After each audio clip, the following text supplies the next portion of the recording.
لما الجريل يولع مننا كده اعرفوا ان في حاجة مصيبة حلوة هتتعمل. هنعمل كده نوعين من الكفتة ولا اروع. بسم الله ما شاء الله ولا قوة الا بالله. شايفين جوسي وطرية وكمان متماسكة ومش بتقع من السيخ ولا اروع. شايفين؟ بسم الله ما شاء الله ولا قوة الا بالله. اللهم صل وسلم وبارك عليك يا حبيب الله صلى الله عليه وسلم. يلا على نروح بقى على الكبة. عندنا هنا فلفل الوان وعندنا البصل. هننزل بالبصل كله بتاع كفتة اللحمة وكفتة الفراخ. هننزل في كده في الكبة.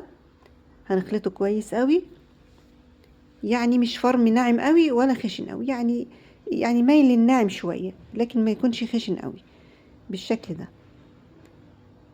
هبدأ ان انا احطه في المصفى واعصره عشان هاخد المية بتاعت البصل بالشكل دوت. وهنزل كمان بالمكان البصل بقى احط الفلفل الالوان.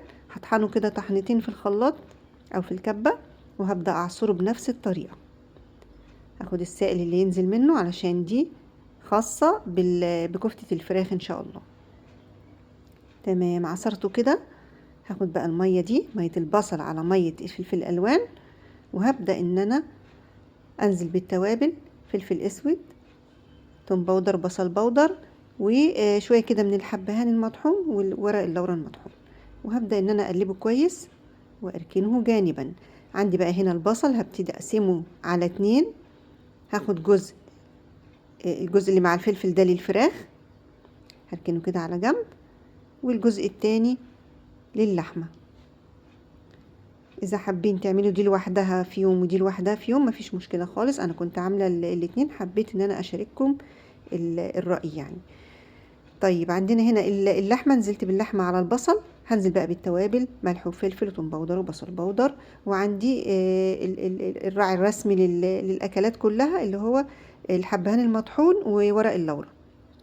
هنزل بقى بالبقدونس كده، بقدونس مفروم، وهبدأ ان انا اعجنها بالشكل ده كويس قوي لحد ما تعمل معايا خيوط وتنعم جدا بالشكل ده. مكان اللحمة نزلت بالفراخ. كل ده نص كيلو لحمة نص كيلو فراخ، هيعمل معايا كمية كويسة قوي. هبدأ ان انا اطحنهم مع الفلفل الالوان بالشكل ده. هطحنه كويس قوي وهنزل بالتوابل، نفس التوابل اللي حطيناها مع اللحمة. نسيت اقول لكم ان احنا حطينا معلقة صغيرة، معلقة صغيرة مليانة من البيكنج باودر.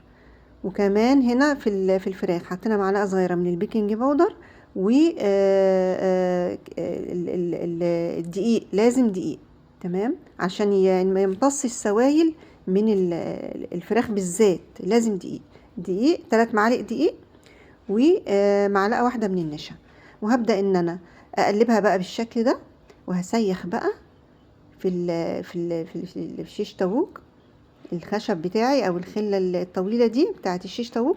هبدا ان انا اسيخها كده. لو ما عنديش الخله دي ممكن اعملها في المعلقه، هجيب شوكه او معلقه وهبدا ان انا اشكلها واعملها من غير خله عادي خالص. وولعنا الدنيا بقى وبسم الله ما شاء الله كانت تحفه، ريحتها قلبت الدنيا. هبدا ان انا المية البصل هبدا ان انا اعمل بالفرشه كده على التتبيله وهي بتستوي. وانا بقلبها كده هبدأ ان انا اعملها بالشكل ده تدي طعم رائع. فحمة بقى، وهبدأ ان انا اغطي وشم بقى ريحة الكباب الرائع. انا كان عندي عيش لبناني، بسم الله ما شاء الله. عملت كده الطحينة، طحينة بقى، مايونيز، اي حاجة انت تحبيها، صوص الباربيكيو. هحط بقى الكفتة بتاعتي مع جرجير مع طماطم بقدونس اي خضروات، خس.